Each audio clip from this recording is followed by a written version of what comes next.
on the show. Brody, good morning. Merry Christmas. Happy New Year. How are you, buddy? Show us your mug. Good morning, and all those other holidays, too. How you guys doing? That's right. Good. Doing okay, man. Doing okay. All right, we talked to you a couple of weeks ago about Jaden Daniels' announcement that he was coming back and what it meant for the program. Now that he's here and there's a new rule with the red shirts not losing eligibility in the bowl game, and Walker Howard could be accessible in this game. How do you imagine this quarterback room kind of shaking out and getting reps? And now we see Nussmeier signing an NIL deal with the bowl sponsor. Yeah. So it's going to be fascinating because I think there's two things probably going on in this game, right? Like, you don't want to lose it. I mean, going from 9-2 to 9-5 would be a very awkward look, but you also have Brian Kelly, who also I think is the kind of person who understands this is about more than the Citrus Bowl. That doesn't really matter, and you want to be able to look toward the future. You want to be able to use a bowl for practice reps and for getting guys chances, and I think he does view it that way.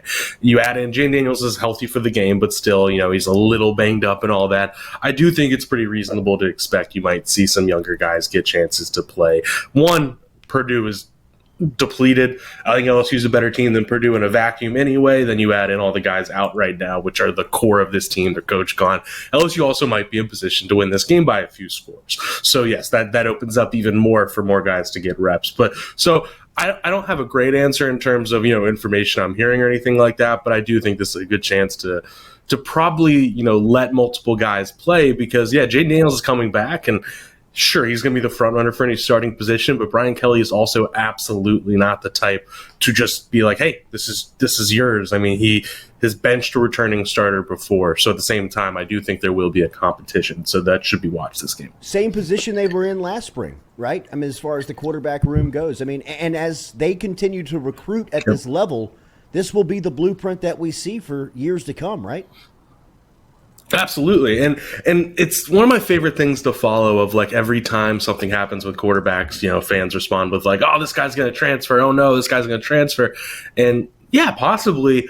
But I promise you that's baked into the coach's calculus. Like they are aware of all this stuff. The point of having all these quarterbacks isn't just like to recruit at a high level, isn't to have depth. I mean, yes, that's great. You want depth at quarterback. But in the modern era where guys are going to leave, you want all these quarterbacks to figure out who the best quarterback is. You want more to have more chances to have them compete and figure out who the best is. And then if the guy doesn't win it, he might leave, and that's understandable. So it's not like this whole world is all bad. So, yes, I do think you will have competition. I do think this is going to be the norm. I mean, you have Walker Howard and Garrett Nussmeier, two really great quarterbacks. That was never going to be a thing where both guys just sat at LSU for 4 to 5 years.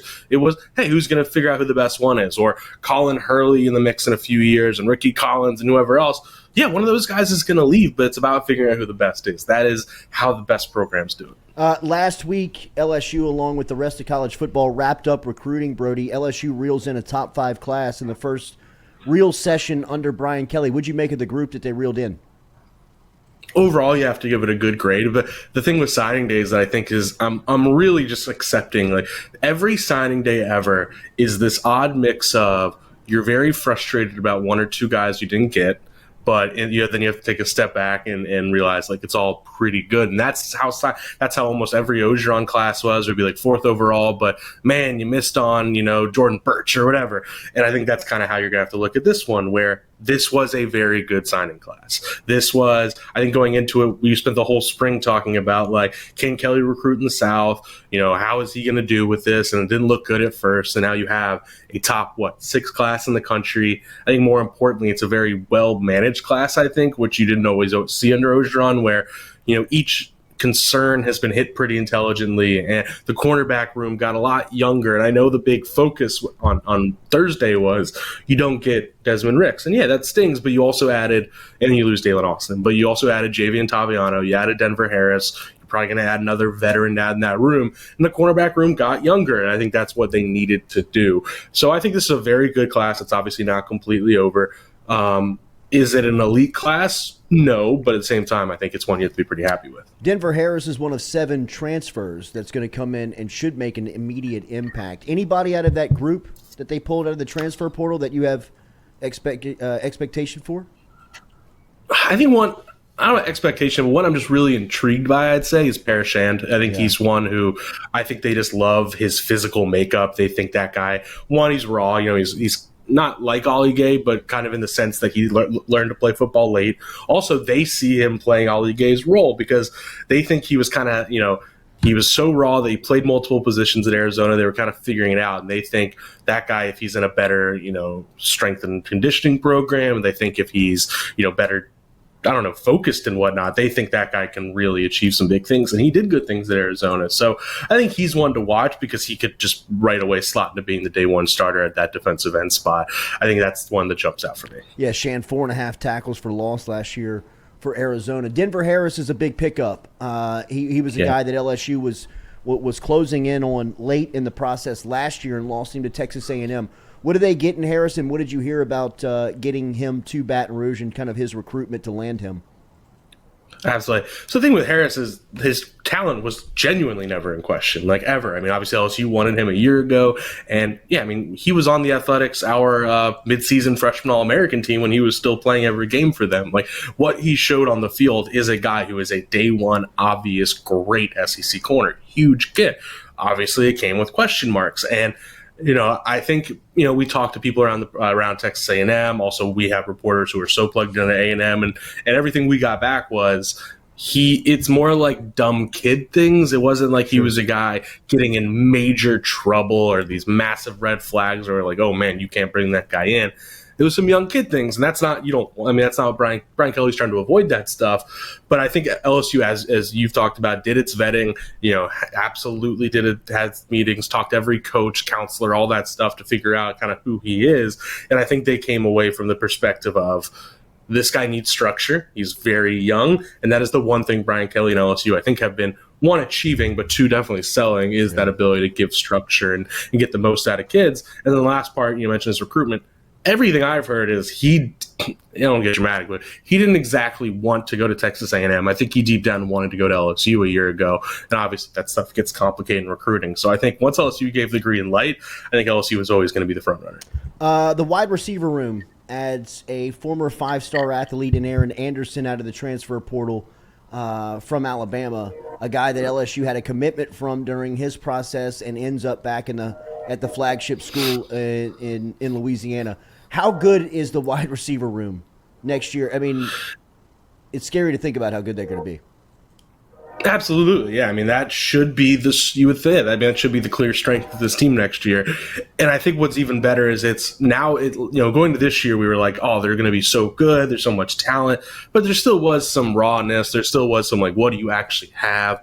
And I think now you're going the next year on a point of, no, you know what you have. These guys have proven themselves. They've carved out roles, and now you are at least 4 to 5 deep of guys that you trust them to be some of the best in the SEC. And I assume this is almost, unless I'm blanking on somebody, the no-brainer best unit in the SEC because, okay, Booty needs to get better than he was last year, but still, I mean, he ended the year on a really good note, and we know he is an All-American talent at the very least. And then you have Brian Thomas gives you that big outside guy. Malik Neighbors, you could probably argue, is the actual best of all of them. I think there is a conversation to have about that. He is so versatile. And now Anderson just gives you that guy who, sure, he still needs to prove some stuff, but Alabama loved him. It wasn't like an Alabama wanted to get rid of Aaron Anderson thing. I think he wanted to go back to LSU, and he always probably wanted to go to LSU. And he gives you that playmaker, that dynamic guy who's going to make stuff happen after the catch. And, of course, he checks the box of giving you a guy who gives real return talent, which has been a real focus this offseason for LSU, is giving a true return man. So, that receiving core mixed with all the experience coming back on the O-line and quarterback, I don't want to get ahead of myself, but there's no reason LSU shouldn't be a top 10 team next year. I agree. Brody, one in-house and see if you had an update or heard anything on Sevyn Banks. Has there been any update on him and where he is from a health standpoint? Yeah, it's a very good question. I don't have a great answer, of course, but it's been fascinating because I know he's just kind of been in the background. If you know anything, I'm all ears, but at the same time, I always kind of got the impression he's probably around another year because he needs to obviously get back on the field and prove himself. Yeah, and that was kind of bringing me to my proposition of a Denver Harris, Sevyn Banks defensive cornerback. I mean, with those two at cornerback is something that we did not talk about because I think Banks has kind of been forgotten about since he's been hurt. But if you get him back healthy and can put a player like Harris opposite of him, you've got two really high-end corners right there in year 2 under Kelly.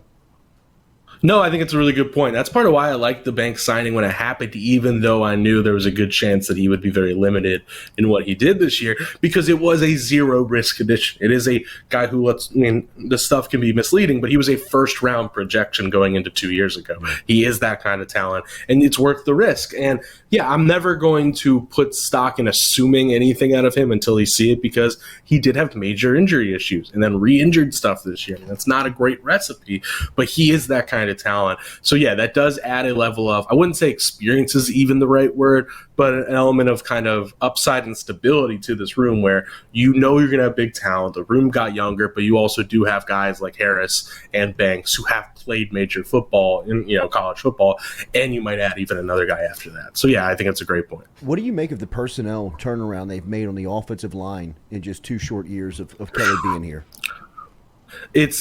I think it's a program changer, and it's tricky, right? Because we do have to, even though I want to give Kelly credit because they've landed these guys, it does have to be mentioned that it's also just a completely uncharacteristic, absurd run of Louisiana offensive linemen, which was part of the problem. O-line has always been an off and on issue at LSU because Louisiana didn't develop offensive tackles. Louisiana didn't crank out O-linemen at a massive rate.